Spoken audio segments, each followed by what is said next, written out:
Alright, welcome back to Module 9. Today we're going to talk about the rendering concepts, which includes materials, textures, cameras, and lights. So before we get started with that, I'd like to go over the sample code from yesterday. So the idea was to create this animation controller. And let's just go into the code. So the first thing that happened was the exercise was derived from control. And you notice that the wizard says that it doesn't fully support this, and part of that is the parameter block is not really set up to be handled, and so we don't even use the parameter block in this example. So we don't need to worry about it. In a real circumstance, we would either take it out or we would implement support for whatever parameters we wanted. So the first thing to add is a control that's going to hold the X point and a control that's going to hold the Y. Okay? These are floating point controls, and to mimic the behavior that we wanted where the animation occurs only in the XY plane, we're only going to store and calculate values for the XY, and that's just going to make Z be null or 0. Okay, so I've created an enum for the ability to count those, and this just happens to be the end one, which conveniently results in the number of controls we're going to have. Okay, so this stuff was all okay. We get down to the clone. You were asked to just remove it. We don't need it. Notify ref changed. We should just implement that we don't care about that. We're not going to handle any reference changed messages that we get. And then we go to number of subs. Okay, so this is implemented down in the implementation section. So I commented out the default implementations. All right. So you can see here, for example, the default was to return the parameter block, but there isn't one, so that's why it said it wasn't complete. It wouldn't even compile and run. So we're going to implement these at the bottom. The number of refs. So we are a reference maker now, so we need to return how many refs we're holding. So that's the K number of subs, and that's going to result in 2. So 1, 2, 0, 1, 2.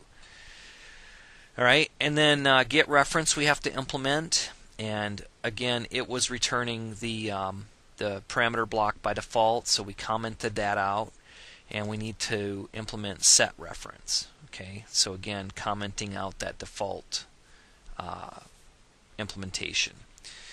The number of parameter blocks, we don't have any, so in this case we can fix that easily by returning 0. If you did not change that, 3ds Max is probably going to crash in various locations, so because we don't really have a parameter block.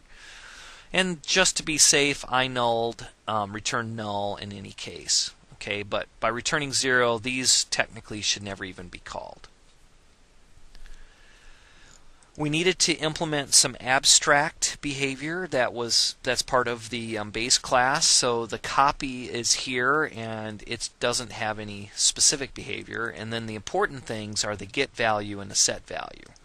Remember, set value is actually providing the implementation. Okay. And then we changed the default behavior for the constructor, so that's implemented below. And then we made the destructor be private, and now that we're a reference maker, we should say something like delete all refs in the destructor. Okay, so that cleans us up. So that's the class definition. So let's take a look at the implementation. So first of all, the constructor, you need to initialize your members to null. These are the things we're making references to, so we definitely need to make those null. This is one example where I got burned because I just assumed the compiler was nulling them, and it wasn't, and the set reference was not working properly. So we null them, and then we replace reference on the index into our references. And what we replace that with is a new default float controller. So this is a global constructor to create a new floating point controller. So if you remember how replace reference works, it actually calls set reference. Okay? And so it's going to be called first with this index, and that's going to be this index, and then the set reference is going to be assigned this target. Okay? And the target being passed in is the new default controller. So new default float controller. So that controller is now going to be assigned to this member. All right, through the set reference. And then get reference simply returns the controllers at our index, and this is where you can get into trouble if they're not nulled. And then we need to implement the control to do something. So this is where our get and set values come in. So the get value, we're receiving the time, the value that we're going to calculate, the interval, and the get set method. Okay. So what we can do is we can just go to our child control and we can call its get value. So that makes it pretty easy because we're just containing a floating point control here. So we get our x value and we get our y value, and that's in our point 3. And then we can do a calculation to assign it to our value. All right. So here we say our local value is equal to the input pointer. Okay, and then we use that local pointer, which is basically the same location, to be this value. Okay, and you'll notice that it's a 0.3, and so we've initialized it to 0, 0, 0, and so the z value is already 0.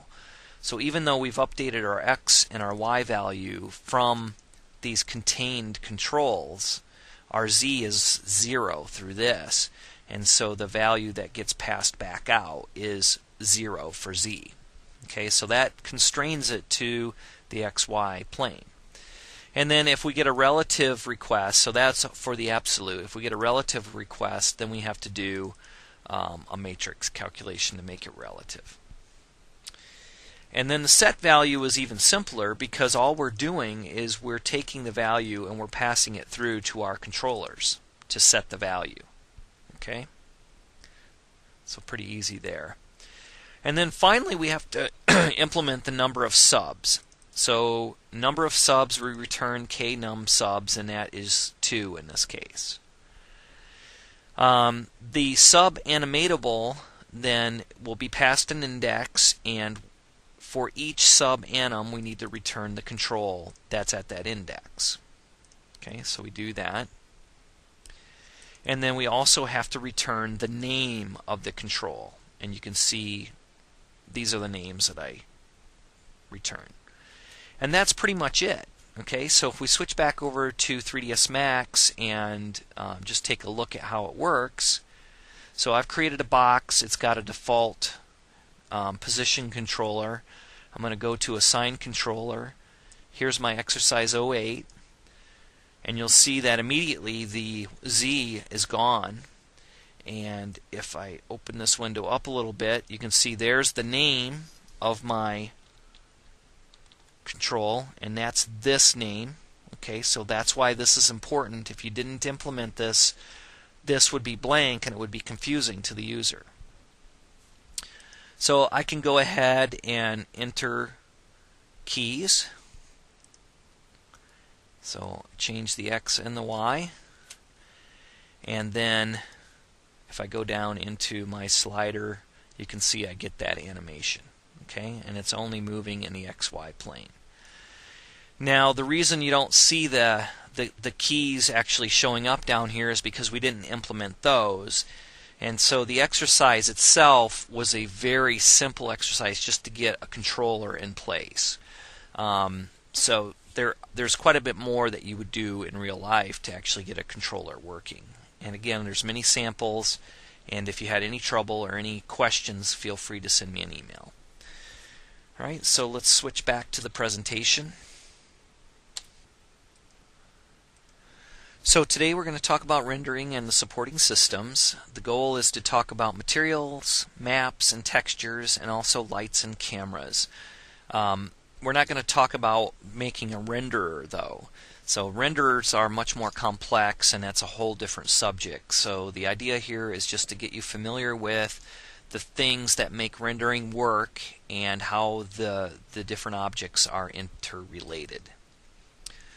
So first of all, let's talk about materials. So a material affects how a surface appears when it renders. It can affect multiple aspects of the appearance of an object simultaneously. So for example, color, glossiness, opacity. A standard material, for example, has ambient, diffuse, and specular components. They may also have submaterials, and this is called a multi-material. So then when we talk about a map, it is either a bitmap or a procedural map. Okay, so for example, like checker or marble. So it's an image processing system such as compositors and masking systems. Maps can be applied to different components of the material. So maps can be part of a material itself. When we talk about a texture, it's typically a map that applies colors and patterns to a surface. So a texture is a map, but not all maps are textures. So it may also have subtextures and is called multi-texture in this case. So these are the principal classes for implementing materials and textures. So the material base is the base class for all materials and textures. The material class is the base for all material plugins. Okay. A text map is the base class for procedural texture plugins. And then we have the shade context, which provides data members and methods that's used to communicate between the renderer and the plugin material or texture. So basically an instance of this class is passed into various methods that are associated with either the material or texture maps. The render global context is used by materials, texture maps, and other classes, and it's basically used to retrieve information about the global rendering environment. So this might be the renderer in use, the project type for rendering, the output device, width and height. There's matrices for transforming between the camera and world coordinates, the environment map, the atmospheric effects, the current time, field rendering information, and it even goes down to motion blur information. So the render global context is an important one that your material or texture maps are going to care about. So then there's an interface class called iMaterialParams, and this is passed to a material or texture map when it is being edited in the materials editor. So this is an interface that has methods to do things such as add the roll-up pages to the dialog, remove roll-up pages, and also retrieve the current time, the frame slider position basically. And then we have the param dialog. Every material base derived class, either a texture map or a material, defines a param dialog to manage its part of the material editor's user interface. So there's a whole topic on creating user interfaces for materials and texture parameters. The next one is the UV-Gen. Most texture maps that use UV coordinate system will use a UV-Gen class. This class encapsulates the user interface for setting mirroring, tiling, and so on. It's given a map sampler callback, and the plugin then lets the UV-Gen call it. So the next one is the map sampler, and this is what's used with the UV-Gen. There's the XYZ gen, which generates 0.3 coordinates based on the shade context. And then finally we have the texture output, and this class might be used by textures to provide control over their ultimate output. So the standard roll-up page has an output that's managed by this class, and the output amount, RGB level, and RGB offsets are settable. So again, these are the classes that you'll use to implement materials and textures, and this next slide is about accessing them. So this first one is the STD material, and this provides access to the parameters of the 3ds Max standard material. The multi-MTL, multi-material, gives you access to properties that are alterable, okay, things that you can change. The bitmap text provides access to the 3ds Max bitmap texture. The STD UV Gen gives you the parameters for the UV Gen class, and these are settings in the coordinates and noise rollups such as UV offsets, angle, blur, noise level, etc. The STD XY Gen gives you access to the parameters of the XYZ Gen class. And then finally, the material base lib provides access to the material stored in a material library. So there's also some sample code on that in the documentation.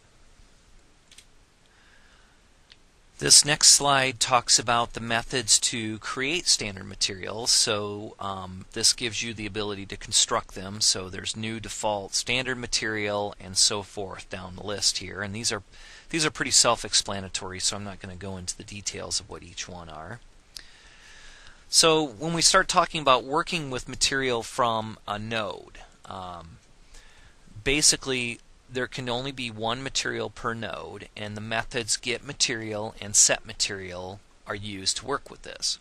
So if getMaterial returns null, then there's no material assignment, and the renderer uses the wireframe color of the node. If getMaterial does return a value, it's a pointer to an instance of a material, which includes the internal and external materials as part of this base class. And what you can do is you can look at the class ID to determine its type. Okay, so we can switch over and take a quick look at how this works. So you can see here that we get the first node in selection set, and from the node we just call its getMaterial, and it gives us a pointer to the material. Now if that's null, we just return and there's no material assigned, but then we can use the class ID to determine the type of material. So in this case we're just checking to see if it's a standard material or not. Okay, and if it's a standard material, then we can do some casting on the material, and once we have it to the class level that we know, then we can actually use things like, is it a two-sided material, get the sub texture map, and other query APIs. So now let's take a look at some of the common properties of a material. There's the ambient, diffuse, specular shininess. There's a shininess strength. The transparency. It's referred to as exparency. There's self-illumination color on, self-illumination, and the self-illumination color itself. So we also have the 3ds Max multi or sub-object material. So if the class ID returned is multi-class ID, then this uses the material ID assigned to each face of a mesh as an index into the list of the submaterials. So methods of the face class will get the material ID, and there's also the set material ID to access the material ID for each face. So you need to go to the face level to actually get the material IDs. The mesh class has methods get face material index and set face material index, and you can also use the methods of material base to work with this. So let's switch over and take a quick look at the code for something like that. So here's a routine I pulled out of one of the samples. It's called add material. You can see the materials being passed in, and the first thing they do is they check to see if it's a standard multi-material, and if it is, then they can go and iterate over the number of submaterials. They get the material, and then they're doing the operation on it. Okay, so the material sub-material is returned here. Another quick example is getting the material IDs. So the material comes in, they get the submaterials again, they check it, and they iterate over it and get the submaterial and do something as well. Something a little bit different here is working with the material IDs from a mesh. So in this case, we're getting the try object in. Okay, so we've got a try object. In this case, we go and we look at the number of faces in the mesh. Okay, and we iterate over the number of faces. And for each face, off of the face, we can get its material ID. Okay, so a couple of different approaches to get these sub-materials. The next thing is material libraries, which is basically groups of materials that are stored in a library file. These are .mat files, and there are interface methods to get, load, and save the material libraries, and these all work with the class material_base_lib. Okay, so let's take a quick look at some sample code. So I have here a string that basically represents a path to a material library.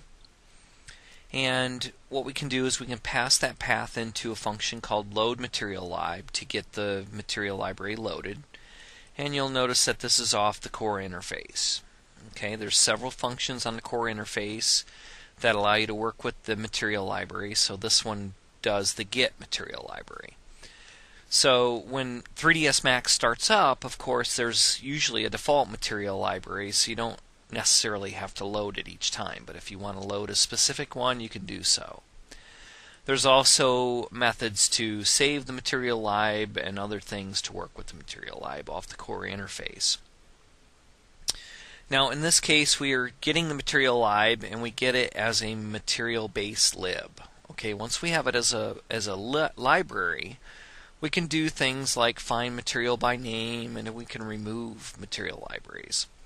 So let's take a look at the class itself, and you'll see here that material_base_lib has some fundamental functionality. So it has the animatable functions as well, and the reference handling functions.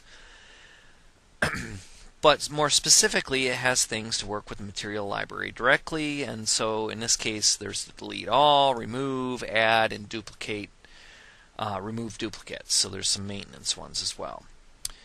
So one of the things to notice is that it also has inheritance from this material base list, and so there's additional functionality in this class.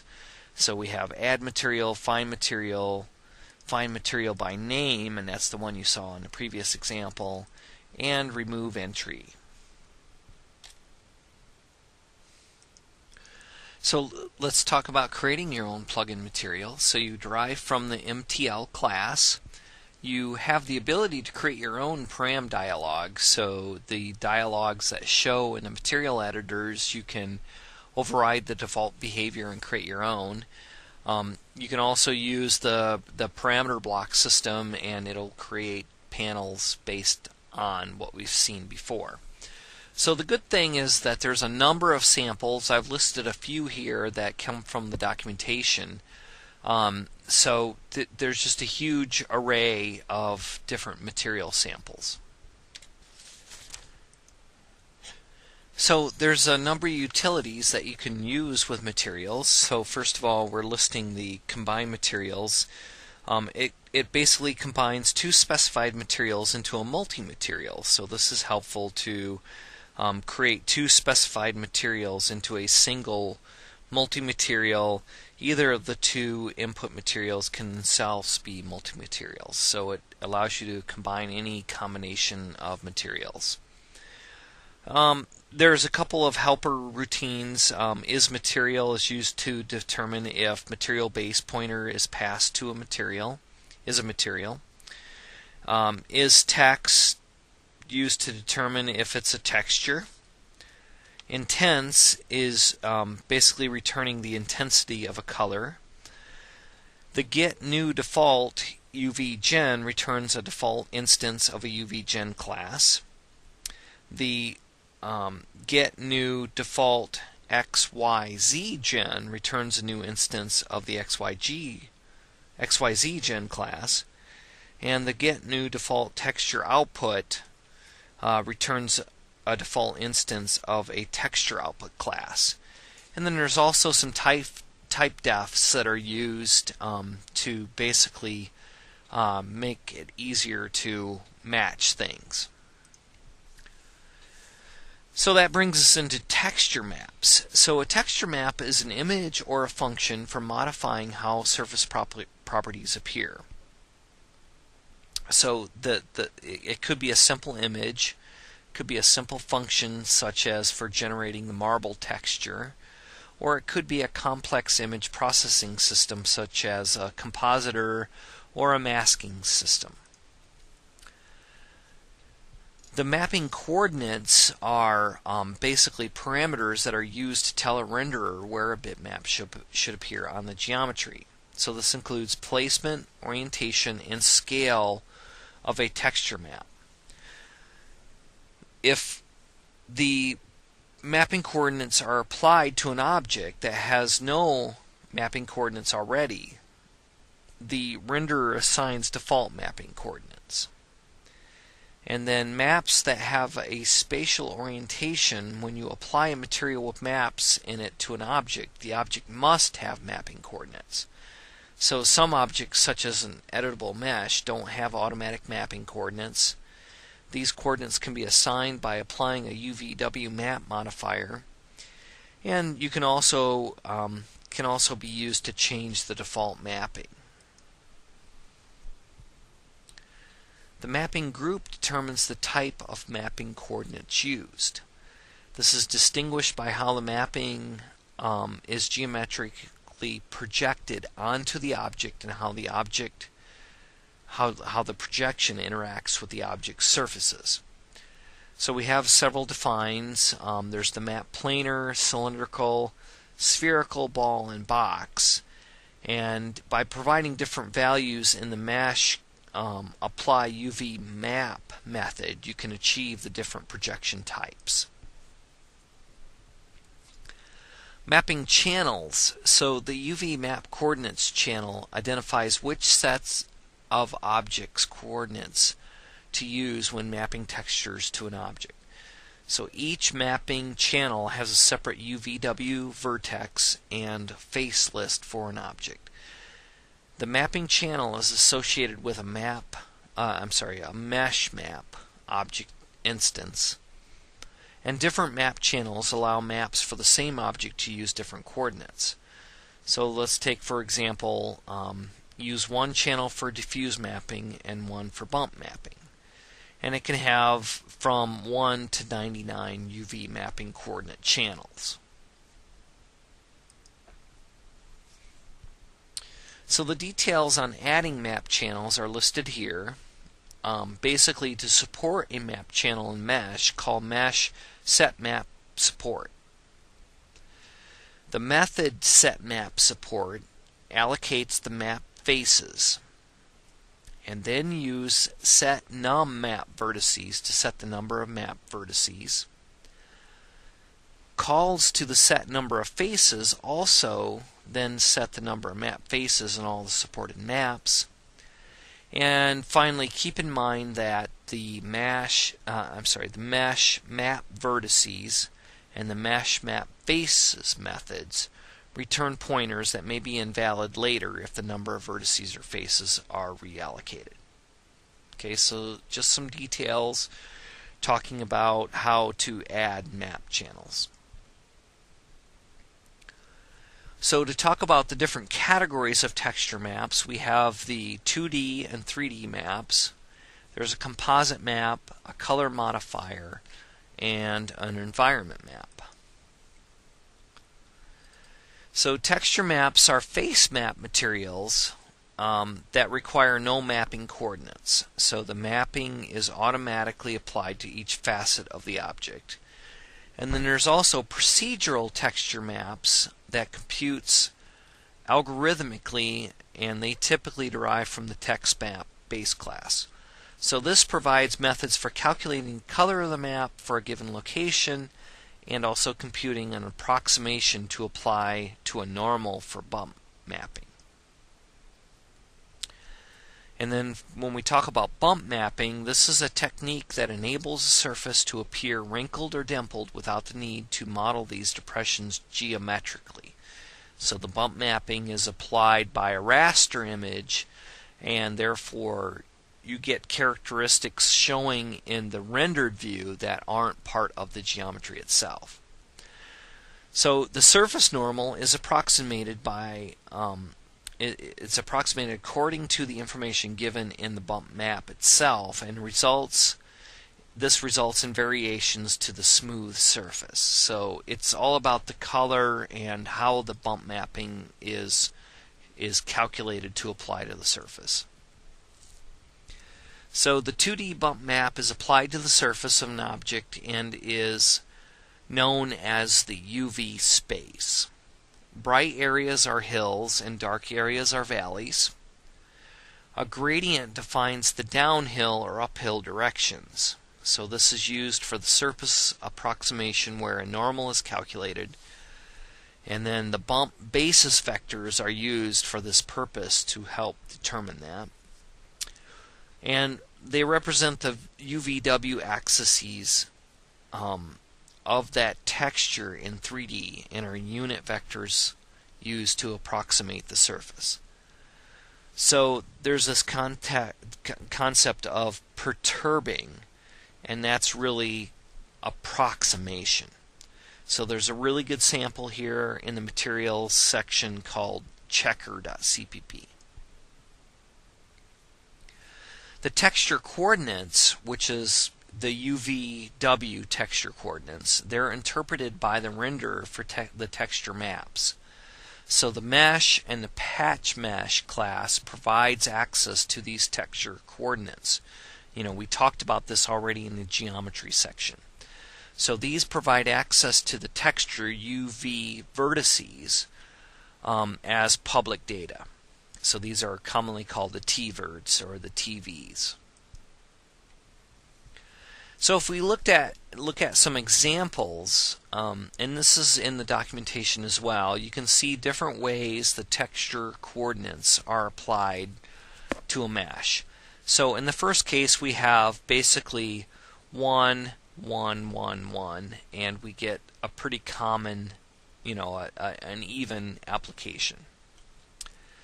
In the second case, we now have the vertex 2, the texture coordinate is 2 and 2 on the right edge.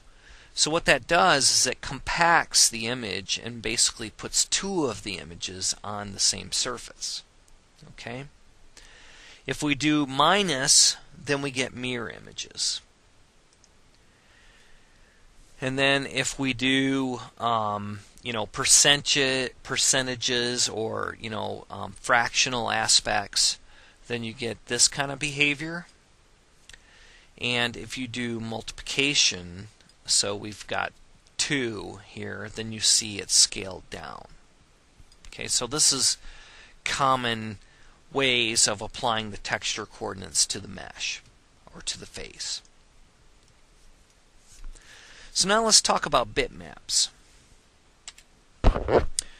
So let's talk about the methods that help you to work with bitmaps. So first of all, there's the Bitmap Manager. It's a global object within 3ds Max.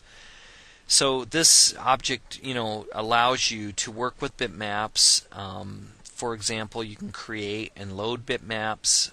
There's also methods for displaying common dialogues that let users interactively specify files, and also devices to work with and set and get options for the bitmaps. The next one is the bitmap info, and this is used to describe the properties of a bitmap. So you can declare an instance of this class and use its methods such as set width and height and gamma to describe how the bitmap properties are used. So then there's also the bitmap itself, and this represents the bitmap image access, and basically provides standard methods to retrieve and store pixels from the image. The bitmap IO is the main plugin class used by your plugins to create an image loader or saver for the plugins. And then the bitmap storage, basically when an image is loaded or created, the buffer that will hold the image data is an instance of the bitmap storage class. So this class allows you to access the image in a uniform manner even though the underlying storage might be 1, 8, 16, 32, or 48 bits. And then finally, the bitmap storage mechanism was created so that image could be kept in memory in a more efficient way. So bitmap storage is a really good way to work with efficiently with bitmaps.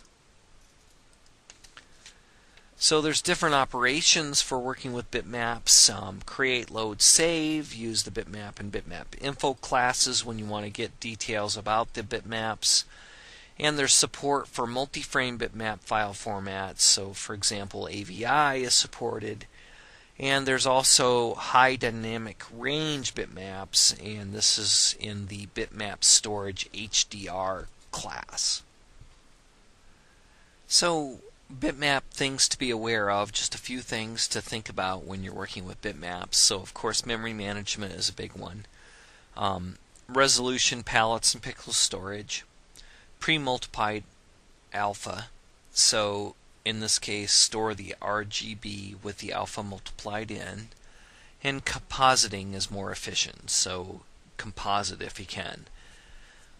Dithering and filtering should be considered, the aspect ratio, hot check utilities, and gbuffer image channels. So all of these things are discussed in the documentation, so if any of these things are important to you, you should check on that.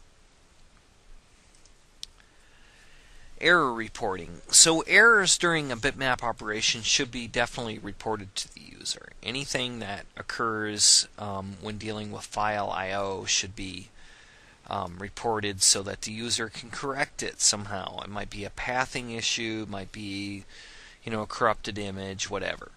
So some of the common error messages include memory error, which is the bitmap wasn't loaded properly in memory, or memory is corrupted. The can't storage error is basically a generic error that says that there's a storage problem. You can't create the storage space. Bad frame has to do with invalid frame numbers. And then there's error retry or error taken care.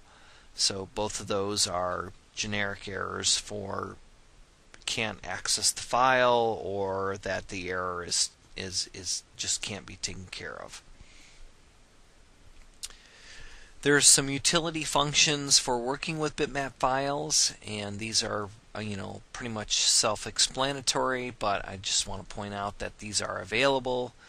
So for example, get full file name, bitmap is a file, get last error text, etc. So these are all important things when you're working with bitmap files.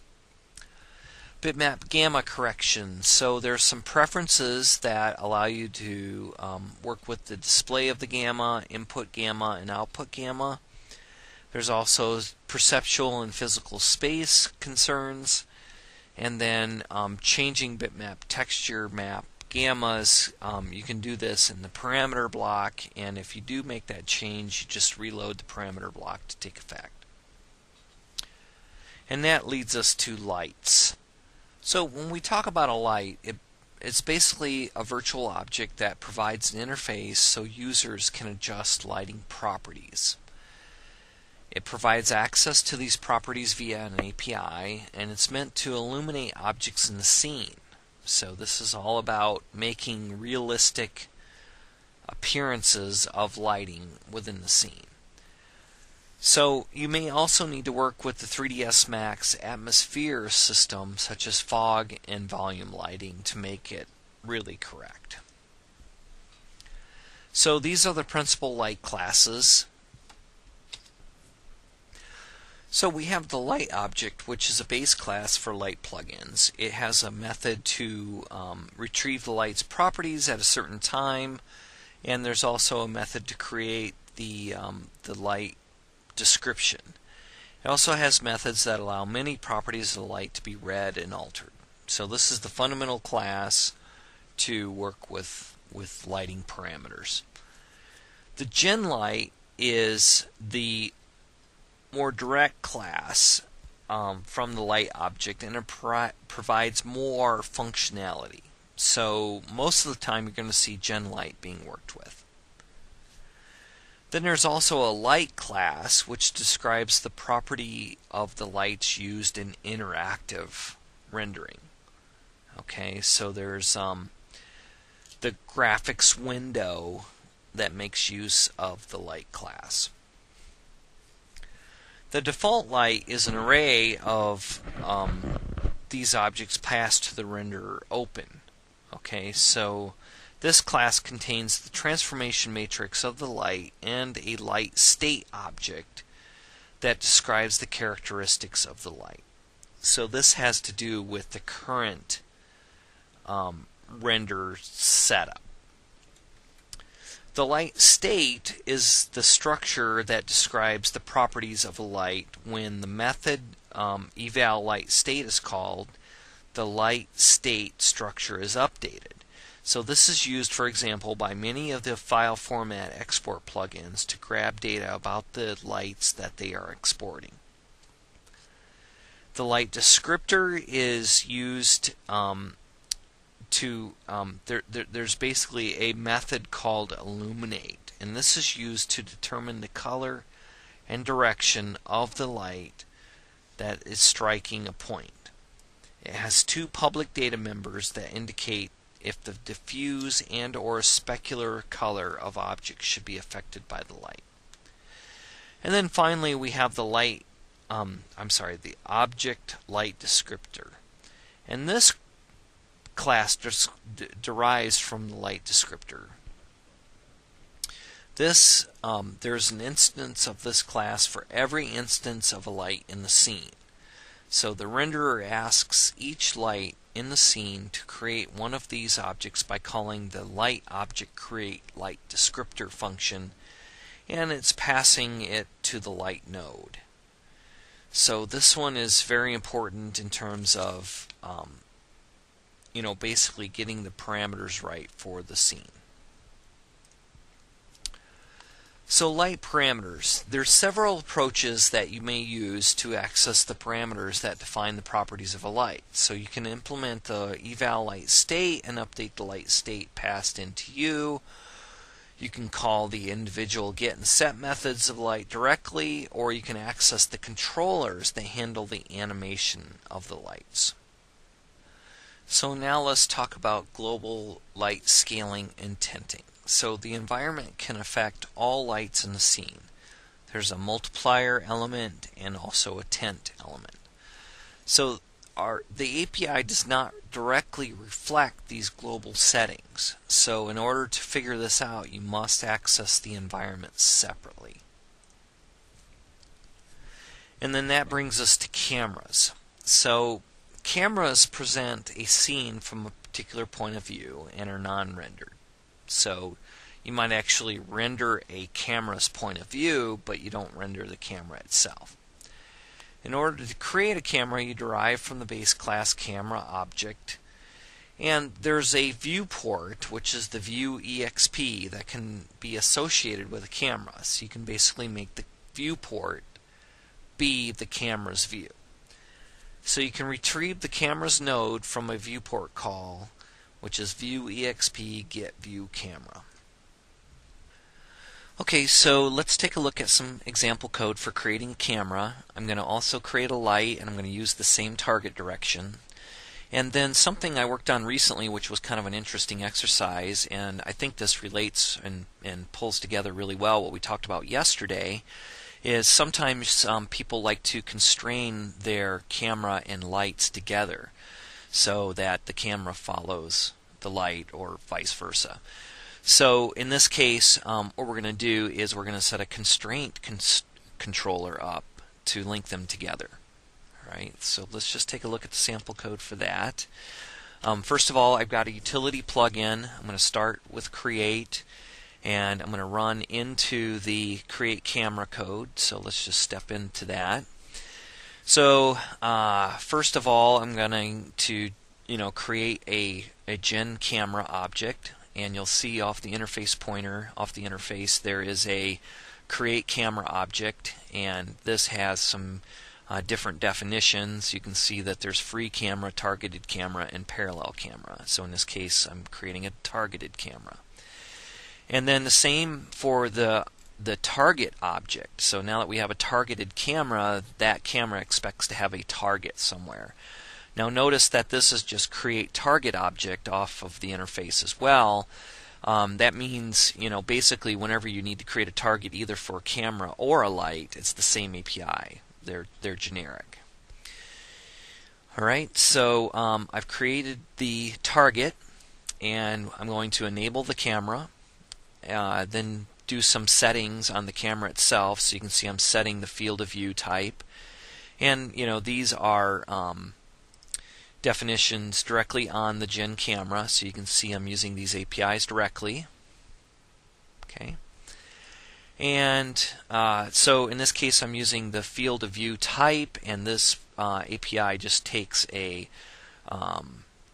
integer value. Okay, so what I did was to find definitions of what those mean, I actually found them in the camera.h sample code. So I just pasted the definitions to make my code more readable. So field of view width is the one I'm using. There's also height and diagonal related field of view. Alright, so I've set up some settings, field of view mainly, and then what I need to do is put the nodes into the scene. Okay, or put the objects into the node so that they can get into the scene, right? So here's our friend create object node, and I'm passing in the camera, and I'm also naming it. And here's the target node, okay, and I'm naming it. And then at the end, after they are added to the scene, you should bind them together. So you go back to the interface, and there's a bind to target, and it takes the object that you want. It takes two nodes basically. So the node, the main node, and the target node. So in this case it's the camera node and our target that we created. Okay, so the camera node of course contains the camera, and the target node of course contains the target object. And then we can set up a little bit more on the camera in terms of its positioning in space. Okay, so we're just setting some location information, and you'll see I'm going to the camera's node and I'm setting its transform. And then because we want the light to share the target, what we're going to do is we're just going to copy the values into this member variable that's the common target. And let me just run to this point. Okay, so now we've got a copy, and we're going to translate that point 120 out in the x direction. Okay, so that's going to be our target, and it's going to be common between the light and the camera. Okay, and so we set the node's target transform, we enable the camera, and then we're just going to return it back out of here. Okay, so we check to make sure that the camera was created, and then we go and create the light. Okay, so light is very similar. We're going to create, we're going to have a node for the light, a node for the light target. We're going to create the gen light, and we're going to create this as a type spotlight. Okay, and you can see here there's an API for create light object. If we go look at what's available there, you can see that there's a few more values, but again there is a fixed set: omnidirectional, targeted, directional, free, and targeted directional. Okay, so we create the light, and then we create the target object again, and here's the generic API to create a target. And then we create the node, and we put them in the scene with some names. And then again, here we go, we got to bind to target. So this time we're binding the light target to the light itself. Okay. And we're going to set some values on the light. And in the previous example you saw we set this up before we did the bind to target. In this case we're doing it after. It doesn't really matter. Most of the objects will have some default values, but you can do it in any order. You just need to make sure you remember to do the bind to target so that they're connected. Alright, and then we set up a position matrix for it. And here you can see with the light target we're setting the node's transform to be that common target that we used in the camera. Okay, so at this point we now have a camera and a light created, and they're pointing at the same thing. So the next part of this code is the constraint controller.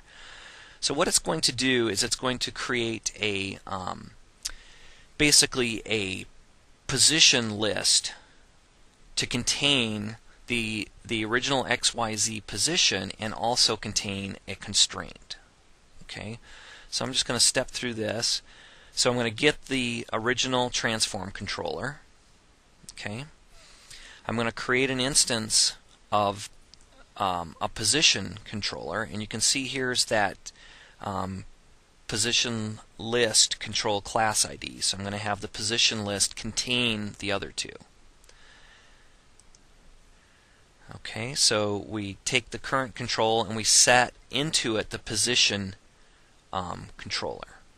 Okay, and the current control is the transform controller. So now we've basically put the position list in place.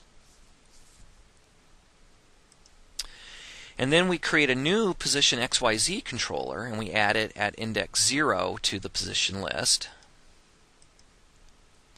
Then we create the position constraint controller and add it second in the list. And the data we can copy from the position controller of the original current control. Okay, so we can set up the relationship based on the original data. Okay, and then we put that into the list, and then we get an interface. So here you can see we're getting the I position constraint, I position constraint position. So we're working with the constraint controller now directly, and using the interface then we can append the target. So we're assigning it the camera node to the constraint. Okay, and then we set a value to make it a relative position, so that it should be relative from the other object. Okay, and then we do the same thing for the camera position, and we set it active. Okay, so we finish this run. Now we have the light, we have the camera. If we go to the light and we go to the motion tab and we look at the controllers, you can see that in the position transform, it's now a look at, because it was a light to begin with, and the position the position controller itself is the position list, and in that list we have the XYZ and the position constraint, and there's values here for both of those. Okay, So not only did we create a new camera and a light for the scene, but we also set up a constraint to hold them. And you can see here's the position list and with the weighting, etc. Okay, so this is all stuff you could have done through the UI, and we just programmatically created it. So let's talk a little bit about Mental Ray integration. So I just updated this slide to include the latest information. So first of all, a material plugin may be used as a wrapper around a Mental Ray shader to share its parameters. There is an API for accessing Mental Ray shaders and shader declarations from the plugin.